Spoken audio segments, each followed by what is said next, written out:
I'm Michelle Gauthier, and you're listening to the Overwhelmed Working Woman podcast. Hello, friends. Happy holiday season again. This week, I'm going to be talking about being present. A lot of times when I'm talking to just friends or clients or people about what their goals are, a lot of times what they'll say is, I just feel like I'm always doing a million things and I just want to be present somewhere.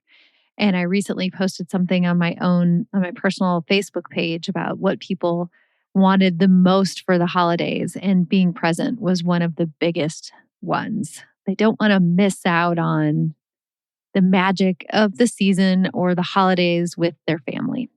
I went to a concert last night, which was a Sunday night. Look at me going out on Sunday nights.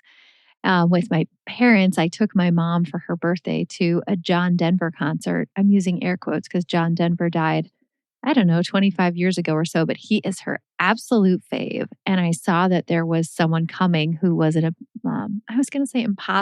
impersonator, who is an impersonator of John Denver. He dresses like him, he looks like him, and he sings his songs. And I just thought it would be fun. So my mom and my dad and my brother and I went. And it really got me thinking as we were sitting there in the concert, why is it so different to sit at a concert than to just listen to music? So like to listen to John Denver versus to see a pretend John Denver in person. It's so much easier to be present when you're there in person because that's the only thing that you're doing. You're just there to watch the concert. And I don't know about you, but when I listen to music, I don't ever just sit down and think, I'm going to listen to this music. That's the only thing I'm going to do. I will turn on music while I'm like doing the dishes or driving my car or whatever else. But I noticed how much I enjoyed it because that was the only thing that I was doing. Same thing for the night before. You can tell it's the holiday season. I've got so many fun things going on. But the night before, I went to a Cirque du Soleil Christmas show. It was great. And of course, if you've seen a Cirque du Soleil show, you know that they're like jumping through hoops that are 9 feet high and hanging from the ceiling. I'm like clutching my pearls, so to speak, as I'm watching it like, oh my gosh, they're going to fall, whatever. And I was with my daughter, she's 13, and I was looking over at her and watching her watch the show and thinking, they have videos of this and more at their fingertips at all times, but there's just something about being there and being fully there. And the only thing you're doing is just watching that show and listening to the music and seeing the performers. And so it just really made me appreciate being present at big things like that. But I also think that it's really important to be present at all the little things in life. So today I'm going to talk about what it means to be present at home, at work, in relationships, why it's good for you. It's definitely lowers our stress to be present. And then the hard question, how to do it. If it doesn't come naturally to you or it's not something that you've practiced, there are some pretty easy steps that you can take just to learn to be more present. It's just a muscle that you need to flex. Before I jump into that, if this being present really resonates with you, that might be your word for 2024. I just wanted to remind you that I'm offering a class called Your Best Life, and it's going to be on January 9th, which is a Tuesday at noon Central Time. It's going to be a live workshop, and in that workshop, we're going to go through a whole workbook that you'll get when you register for the class so that you can look back at your 2023 and see what went well. Think about what you want to create in 2024, choose a word for your year, and then make plans to execute on that. So by the end of the workshop, you'll have a blueprint, a whole plan for what you want to do in 2024. I would love for you to join me. I think it's going to be a lot of fun, and it's also going to be very productive. The link to sign up is in the show notes, and the cost of this class is $24. So $24 to set up your 2024. And if being present isn't your biggest goal, maybe you're already rocking that part, but you've got something else you'd like to work on, like feeling more calm and less angry, or more relaxed and less overwhelmed, I can help you with that too. I can help you with whatever your goals are. Okay, so let's get back to being present. First, let's talk about what it means to be present. So to me, being present means just being in this moment that we're in without thinking about the past or what you're going to do next or what worries you have about the future. And really, you're focused on what you're doing and nothing else. So, right now, I can say I am fully being present at recording this podcast. It doesn't mean that you're always happy in that moment. So, for example, you could be really present to a feeling of grief or sadness. So, it's not the pressure to always be like present and happy. It's just to be present and to allow what you're doing to be the only thing that you're doing. So if you're having a conversation with someone and that conversation is making you feel sad, you just allow that. It is impossible to be present when you're multitasking because when you're multitasking, you're never thinking about one thing. If you're single tasking, where you're just working on one thing at a time, you can be present. So if we think about this in the context of all of life, an example at work might be when you're in a meeting, if you're not being present, you might be answering emails on your laptop, pinging your work friend on the side, on your work instant messenger, checking texts on your phone, and then later wondering why you didn't get anything done that day and why it feels like your brain is spinning and you're feeling overwhelmed. So for me, that really means just focusing on work during work hours. Or if I want to work on personal stuff during what would normally be a work day, I specifically say, okay, now is the time that I'm going to make phone calls, call and make a dentist appointment or whatever it is that I need to do.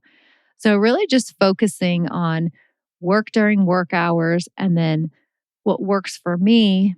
And I know a lot of people with different types of careers don't have this option, but you can come up with a version of your own. It works for me is to see clients. I'm just naturally present because I'm talking directly to the person. And then it works for me to just focus on one task at a time. So I prioritize them and do one task at a time. Of course, life always brings us interruptions, especially at work. Somebody might come and knock on your door or send you an instant message. I feel like there were times in my old career where I was trying to concentrate on something and I would get like 8 pings at the same time and I'd have, screens popping up all over that somebody needed something from me. So it's not that those interruptions can be helped necessarily if that's like a requirement for you to be logged into that. But when you get distracted, to remember, okay, yes, this is what I was doing. I'm going to go back to that. I'm going to put myself on do not disturb for a while. At home, being present looks like participating in family activities without doing anything else. So if you guys are playing a family game, eating dinner, watching a movie, going out somewhere together, that you're just doing that and you're just talking to your family. You're not like leaving to throw in a load of laundry or, looking at your phone or sending a quick email. If your kids are littler, mine are teenagers, so this doesn't apply to me, but if your kids are littler, sitting on the floor playing with them or reading them a book is an example of being present. I just want to say with this one that I think it's impossible and not even a goal that we need to have to try to be present at all times. For example, I cannot be present to my children all the time, even when it's just the three of us home, because I have to sometimes do other stuff. But there are times, breakfast is a good example in my family, where that's all I'm doing. I actually sit down and eat breakfast, especially with my daughter, because she likes to sit down and eat. And I don't eat that early. So I just drink a cup of coffee or have a glass of water and I just sit there with her. And that's all I do for that moment. So I'm not suggesting that you need to do this all the time, but just work on creating little pockets, maybe 2 to 5 minutes where you're fully present.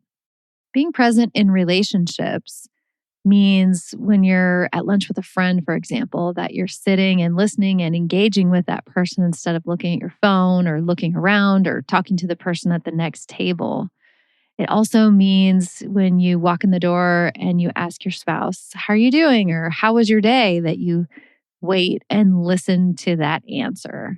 And that when you're in relationship with someone, that you listen for the sake of listening, for understanding, not for the sake of responding.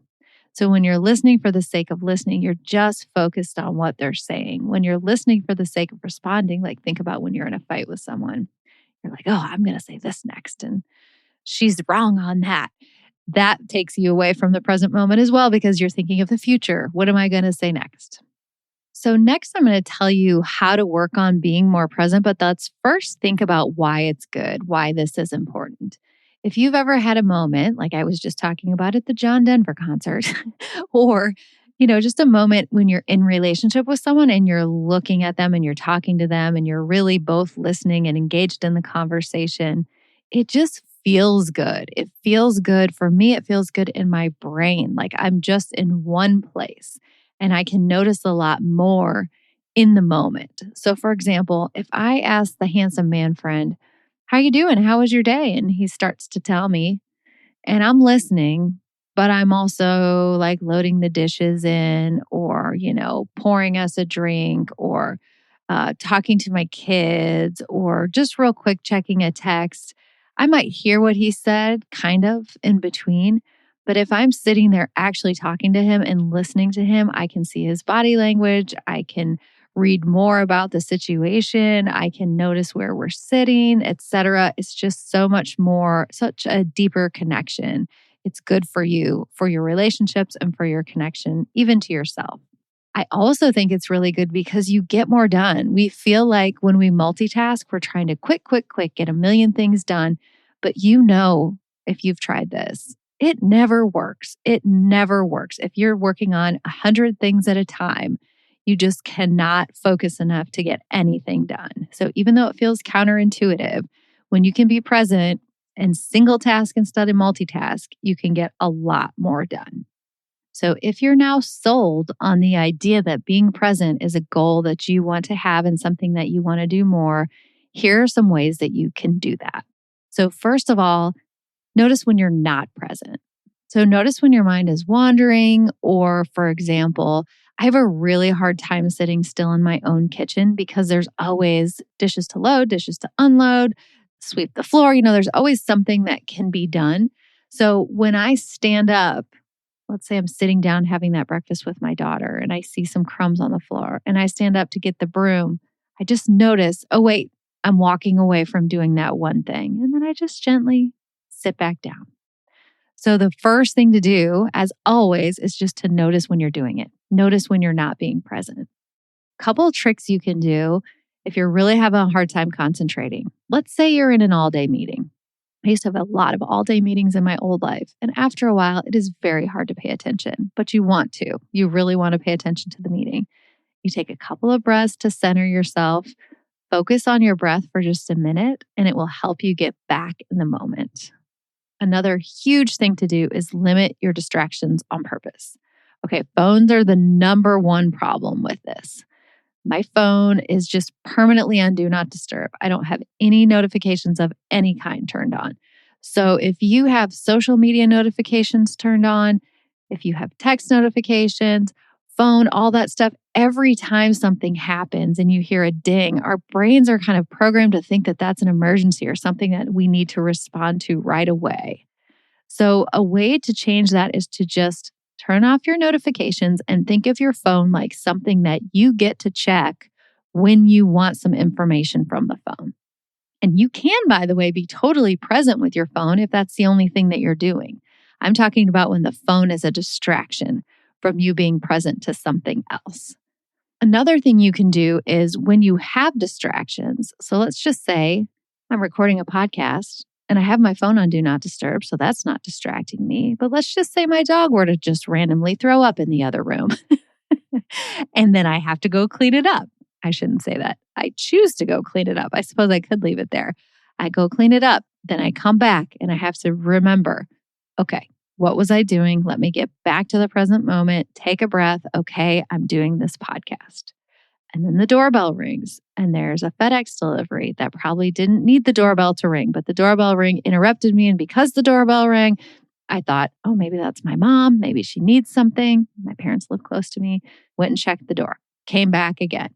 Again, bring myself back to the present. So when distractions happen, it will take you off course. There's just no doubt about it. But when they happen, just come back, draw your attention back to the present moment, ask yourself, okay, what was I focused on? What was the one thing I was focused on? And then just get back to it. Another good tip if you're having trouble really focusing is to just notice where you are, focus on what you can see, what you can hear, what you can smell, even what you can taste, and that will help bring you to the present moment. That particular trick is really helpful to me when I feel anxious. So, being anxious is not being present because you're worrying about what's going to happen next, right? You're worried about something that could happen in the future.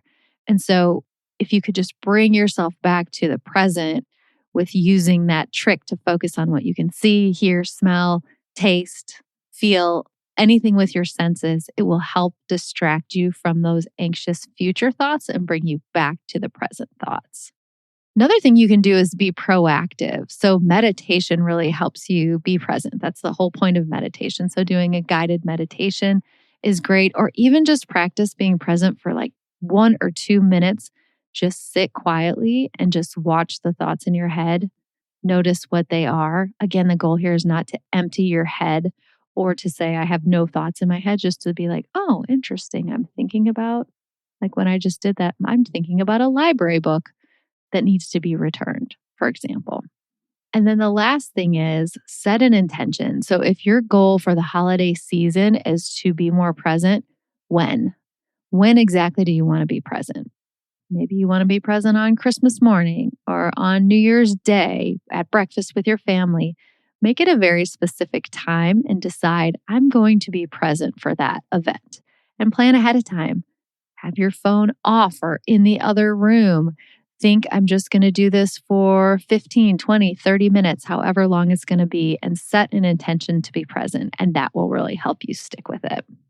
Okay, friends, I made it all the way through without another distraction. Yay. I hope you have a fantastic week, and I will see you next week. Good luck being present. And as always, reach out to me if you have any questions. And if you want to register for that New Year class, don't forget the link is in the show notes. Okay, have a great week. See you then.